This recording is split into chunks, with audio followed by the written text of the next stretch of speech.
When the empath finally turns inward. There comes a moment in every deeply feeling person's life when something inside begins to shift. For years, maybe even decades, they've lived by the quiet rule that their worth is measured by how much comfort they bring to others. They read the room before anyone speaks, sense tension before it becomes visible, and adapt themselves until everyone feels safe except them. But then, one day, they begin to sense something unsettling, a silent rebellion within. It isn't anger at others, it's a slow realization that something essential has been missing all along. That realization, the moment when the empath finally chooses themselves, is one of the most transformative and most frightening turning points a human being can experience. Carl Jung wrote about this transition long before empathy became a buzzword. He noticed that some people, especially those who feel deeply and live for others, eventually reach a crisis point. They've spent so long shaping themselves around others' needs that they've lost connection to their own inner voice. And when that voice finally calls to them, it doesn't whisper, it demands to be heard. Jung saw this as a moment of profound psychological awakening. He described it as the beginning of individuation, the process of becoming whole, of remembering who you truly are beneath all the roles you've played. And he also saw how unsettling it could be. Because when you've built your identity on being the caretaker, the helper, the peacekeeper, choosing yourself can feel like betrayal. Jung noticed that for these individuals, often highly intuitive and emotionally intelligent, their strength had become their trap. They had developed what he called auxiliary functions that served others so perfectly that they forgot to serve themselves. They were masters of adaptation, but strangers to their own nature. And so when they finally chose themselves, when they decided to stop being the endless source of comfort and start being authentic, the change didn't come slowly. It came like a storm breaking open the sky. He called it an acceleration of individuation, a rapid unfolding of everything that had been hidden or suppressed. All the ignored needs, unspoken desires, and quiet boundaries came rushing to the surface. Jung found this deeply significant because that moment, when someone stops living for others and begins living from their center, marks the beginning of true psychological adulthood. It's the point where accommodation either transforms into healthy boundaries or collapses under the weight of everything that was sacrificed in silence. The patient who disappeared into themselves. Jung once wrote about a patient with extraordinary sensitivity. This person had spent most of their life being exactly what everyone else needed: helpful, patient, endlessly understanding. But inside, they were emptying out. Their own desires had grown distant, like faint echoes of a forgotten language. After many years of quiet endurance, something within them shifted. They made what Jung called the choice, the decision to honor their inner life instead of constantly managing others' comfort. It sounds simple, but for an empath, that's a revolution. And within weeks, Jung witnessed something remarkable. The polite, accommodating persona began to dissolve. Beneath it, he saw the first signs of an authentic self, one that had been buried for decades under layers of helpfulness and guilt. This transformation was not graceful. It was raw, emotional, and disorienting. The patient began to rediscover forgotten passions, to say no where they used to say yes, and take up space they once believed didn't belong to them. It was as if a butterfly had mistaken its cocoon for its permanent home and was finally breaking free. But freedom has consequences. When the patient stopped endlessly accommodating, the world around them reacted. Family members grew uneasy. Friends began to calling them different, selfish, or cold. It wasn't cruelty, it was confusion. People who had always relied on their giving nature didn't know how to relate to the person they were becoming. Jung realized something vital. Many relationships depend not on mutual care, but on one person's willingness to disappear for the other's comfort. When that person finally stops disappearing, it exposes the imbalance that had always been there. That's what disturbed Jung most, the predictability of it. He could see exactly who would react with guilt, who would resist, who would walk away. Because this transformation doesn't just reveal the true self, it reveals the truth about others too. Choosing yourself, Jung concluded, isn't just a personal awakening, it's a mirror that shows which connections were built on genuine love and which depended on your silence. The psychology of over-accommodation. Through years of study, Jung began to recognize a repeating pattern among highly empathic people.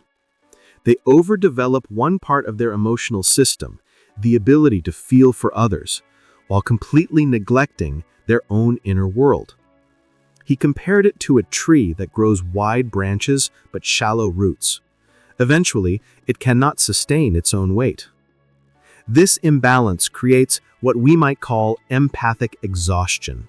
The person becomes so skilled at sensing others' emotions that they lose access to their own. They live externally, scanning for signals, adjusting constantly, while their true needs remain unknown even to themselves. Jung identified 3 layers to this imbalance. 1. The loss of inner reference. These individuals begin to define their worth through how well they serve others. Their identity becomes dependent on external approval. They can read every subtle mood in a room, yet when asked what they feel, they fall silent. Their intuition works outwardly, but not inwardly. 2. The pressure of the shadow. All those unspoken feelings and unmet needs don't vanish, they go underground. Jung called this the shadow, the collection of everything we repress in order to be accepted. Over time, that shadow grows heavy, pressing for recognition through sadness, anxiety, or even physical symptoms. It's not punishment, it's a signal from the soul that balance has been lost. And 3, the return of the forgotten self. Eventually, the pressure becomes too much. The empath can no longer bear living entirely for others.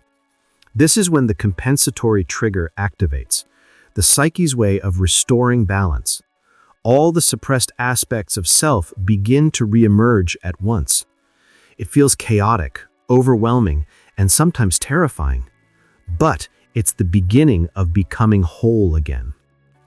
When empaths finally choose themselves, they often describe it as both liberation and loss.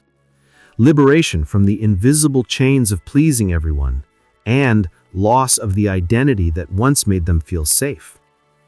They begin to uncover pieces of themselves they didn't even know were missing. It's as if they're performing an excavation, what Jung called personality archaeology, digging through years of buried authenticity. But with this discovery comes guilt. Not ordinary guilt, but something deeper, a kind of emotional reflex that tries to pull them back into old habits. The guilt that keeps empaths trapped. When an empath begins to choose themselves, the first thing they often encounter isn't joy, it's guilt. Not the kind of guilt that comes from doing something wrong, but the kind that was planted early, like a seed. It's the belief that caring for yourself somehow means you've harmed someone else. Jung observed that this guilt can become the strongest force keeping sensitive people from growing. He saw it as a psychological trap, a confusion between conscience and conditioning. People mistake the discomfort of change for moral failure. They think, if I set a boundary, I'm being cruel, when in truth, they're simply being honest. This is what Jung described as the empathic guilt complex. It appears in 3 forms, each more subtle than the last. First, the guilt of betrayal. When an empath begins to choose themselves, the first thing they often encounter isn't joy, it's guilt. Not the kind of guilt that comes from doing something wrong, but the kind that was planted early, like a seed. It's the belief that caring for yourself somehow means you've harmed someone else. Jung observed that this guilt can become the strongest force keeping sensitive people from growing. He saw it as a psychological trap, a confusion between conscience and conditioning. People mistake the discomfort of change for moral failure. They think, if I set a boundary, I'm being cruel, when in truth, they're simply being honest. This is what Jung described as the empathic guilt complex. It appears in 3 forms, each more subtle than the last. First, the guilt of betrayal. When you finally say no to demands that once drained you, it can feel like you're betraying the people you love. Those who once depended on your constant giving might call you selfish or distant. You'll hear, "You've changed," as if change were a sin. But what they're really saying is, you're no longer abandoning yourself for me. And that realization can be painful for everyone involved. Second, the guilt of identity. For years, perhaps your entire life, your sense of self was built around being the helper, the listener, the one who keeps peace. So when you start choosing differently, you might not even recognize yourself. It can feel as though you've lost something sacred, your essence, your goodness. But this is only the shedding of an old shell. Who you are isn't disappearing, it's emerging. Third, the guilt of worthiness. When you've been taught that your value lies in what you do for others, self-care feels unearned. Rest feels indulgent. Peace feels undeserved. This is the hardest guilt to shake, because it's not about behavior, it's about identity. It whispers that love must always be earned, never simply received. Jung understood how powerful this guilt could be. He saw people return again and again to self-abandonment, not because they wanted to, but because the weight of guilt felt unbearable. They confused guilt with virtue and accommodation with love. And the world, noticing this, often took advantage. Because guilt is easy to weaponize. When an empath begins to change, those who benefited from their endless giving may not celebrate it. Instead, they might use guilt to bring them back, with phrases like, "You're not the same anymore," or "You're hurting me by setting boundaries." But what's really happening is resistance, a fear of losing control, a fear of change. Jung emphasized that recognizing this dynamic is essential, not to blame others, but to understand that self-abandonment isn't kindness. It's a slow erosion of the soul. Empaths often believe they're helping others by always saying yes, but what they're really doing is protecting others from the discomfort of growth. When you always carry the weight, no one else learns to strengthen their own legs. So Jung taught that healing begins with reframing guilt. When you feel guilty for caring for yourself, don't ask, "Am I being selfish?" Ask instead, "Who taught me that my needs don't matter?" That question opens the door to freedom. If you've ever felt torn between love and self-respect, remember this: you can't serve others from an empty heart. Choosing yourself isn't rejection, it's renewal. And the people capable of real love will see that. The 4 paths of transformation. Jung identified 4 patterns people follow when they finally stop living for everyone else. He called these transformation pathways, not moral categories, but psychological routes that reflect how a person integrates change. 1. The gradual boundary builder. These individuals awaken slowly. They begin to notice the ways they've abandoned themselves and start making small changes. 1 boundary, 1 no, 1 honest conversation at a time. Because their change is gentle, they often keep many of their relationships intact, but they must remain vigilant. because subtle pressure from others can tempt them back into old habits. Their true breakthrough comes when they realize that empathy doesn't mean endless giving. It means conscious giving, choosing when and how to help without losing themselves. 2. The crisis catalyst. For others, transformation arrives like lightning. A sudden event, betrayal, burnout, heartbreak, forces them to face the truth they've been avoiding. Their people-pleasing identity collapses overnight. And for a time, they may feel disoriented, even lost. Yet this crisis often becomes the clean break they needed. Because once the mask falls, it cannot be worn again without knowing it's a mask. These individuals often experience more upheaval, but also deeper authenticity. 3. The boundary specialist. This path is about mastery. These empaths learn to distinguish between their emotions and others. They begin to see clearly where their responsibility ends and someone else's begins. They develop what Jung called poisological discernment, the ability to feel deeply without absorbing, to help without enabling. They still care, but now from strength rather than exhaustion. They learn to listen without losing themselves in what they hear. And 4, the authentic integrator. This was the highest form of transformation Jung observed. These individuals don't reject their empathic nature. They refine it. They remain compassionate, but no longer self-erasing. They can say, "I care," without needing to fix. And "I understand," without needing to absorb pain that isn't theirs. Their empathy becomes conscious, steady, renewable, a source of light rather than depletion. They feel even more connected to others than before, but now through truth, not obligation. Jung believed that this final stage represented the true completion of individuation for the empathic soul. It's the point where giving and receiving merge, where care becomes mutual, and where self-respect finally stands beside compassion rather than against it.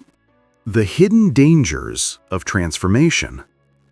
But Jung also warned that this journey is not easy.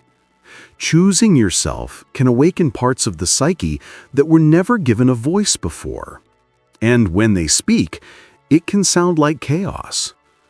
He described several dangers that often arise in this passage from self-abandonment to authenticity. 1. The fear of losing identity. When your entire sense of self has been built around serving others, the idea of living differently can feel like death to the ego. Who are you if you're not the fixer, the helper, the one who holds everyone together? This fear can be so strong that many turn back just when freedom is within reach. They tell themselves, "Maybe I'm just not meant to change," when really they're afraid of not recognizing the person they're becoming.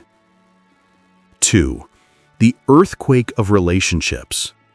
When you stop accommodating, the emotional landscape around you begins to shake. Some people will react with resistance, guilt, or even anger, not because you've done something wrong, but because you've changed the rules. Relationships that were built on one-sided giving can't survive when you start asking for balance.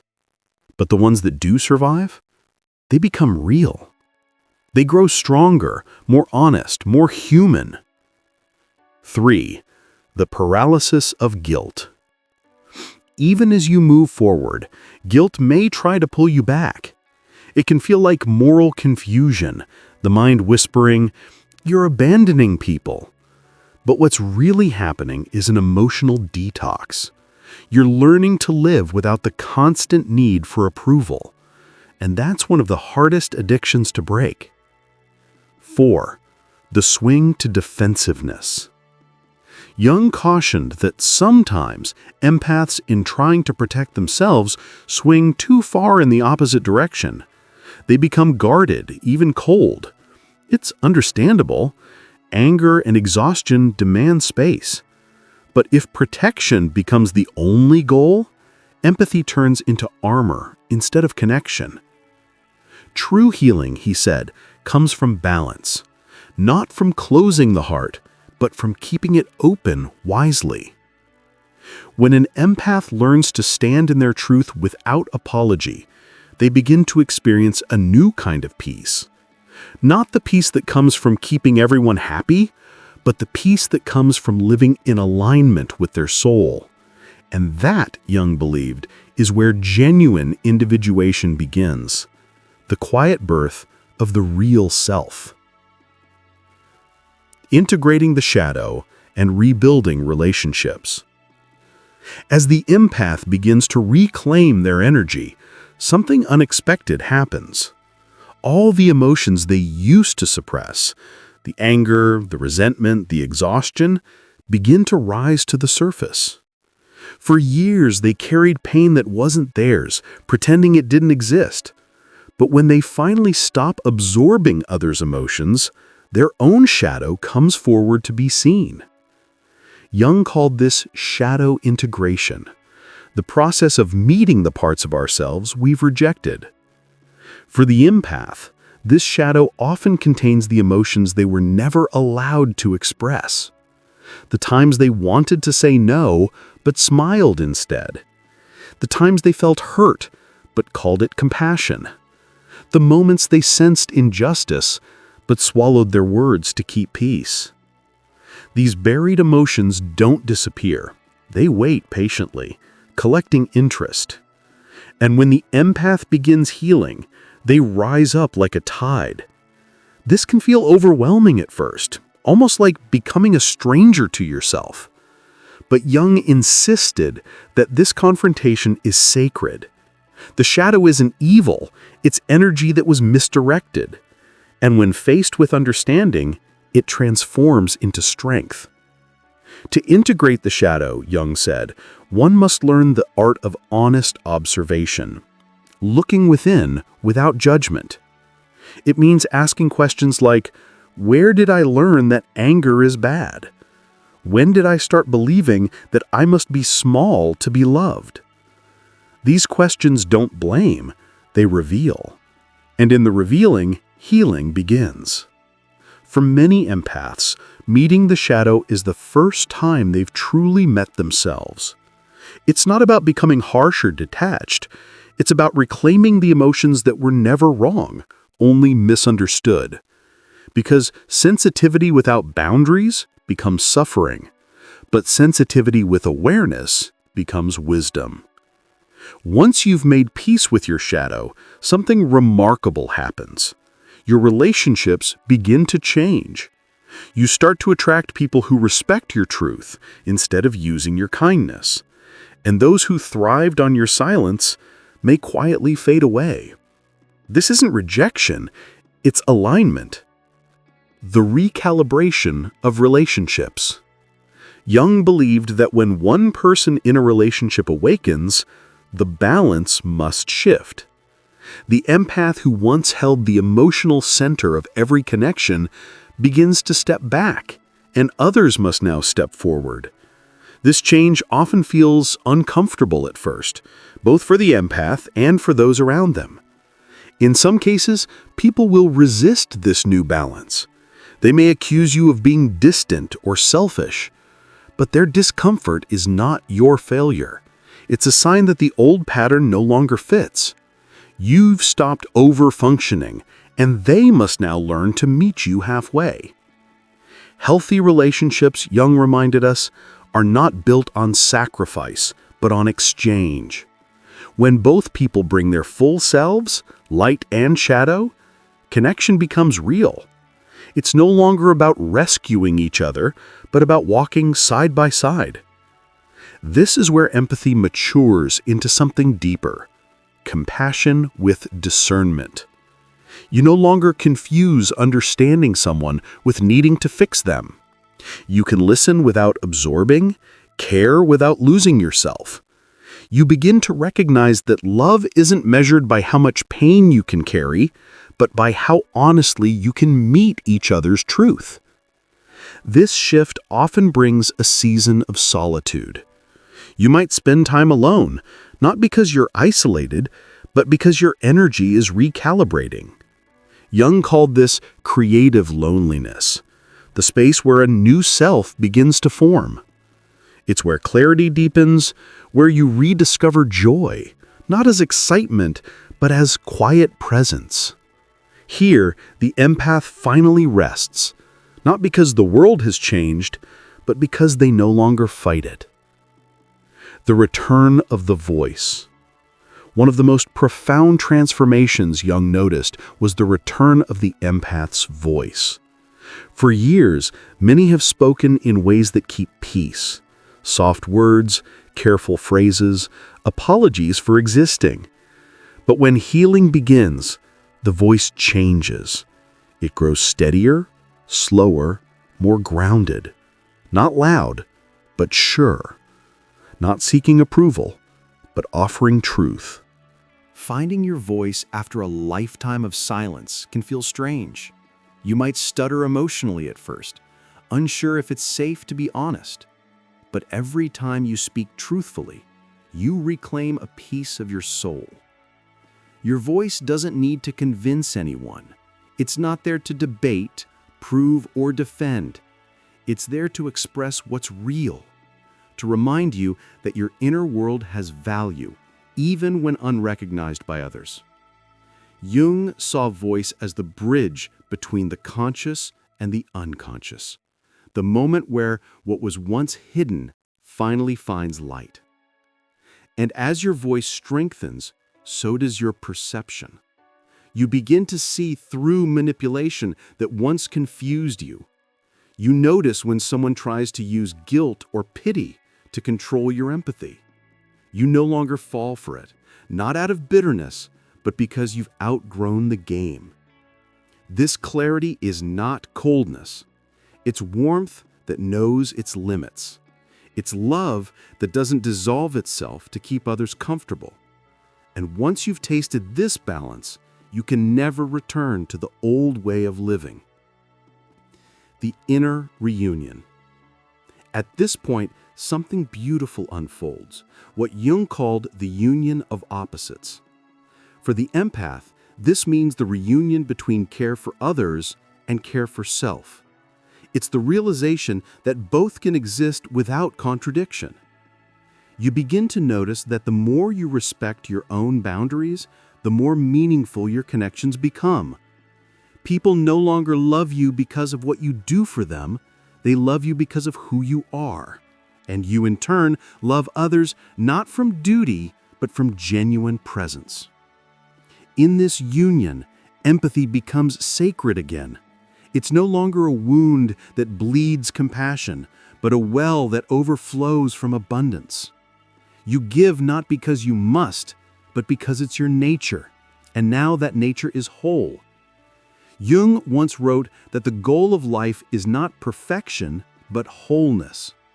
For the empath, this means embracing every part of themselves: the giver, the boundary setter, the nurturer, and the protector. All belong. All serve a purpose. When you reach this stage, you no longer ask, "How can I make everyone happy?" Instead, you ask, "What keeps me aligned with truth?" And that single shift changes everything. Living as a whole empath, freedom, peace, and purpose. There comes a moment in every empath's journey when silence no longer feels like emptiness. It feels like peace. The constant noise of other people's emotions begins to fade, and for the first time, you can hear your own heartbeat again, not as an echo of someone else's needs, but as your own steady rhythm. This is what Jung described as the return to the self, the quiet realization that everything you were searching for was never lost, only buried beneath layers of adaptation. At this stage, you begin to live differently. You no longer rush to fill every silence or solve every problem. You start to understand that being present doesn't always mean intervening. Sometimes, the greatest form of love is allowing life and people to unfold naturally, without control. You notice beauty more easily now. Small things, the way sunlight touches a wall, the sound of rain, the calm in solitude, become sacred again. This is the gift of sensitivity restored to its true form. Not a burden, but a bridge, connecting you to the world in its rawest, most honest way.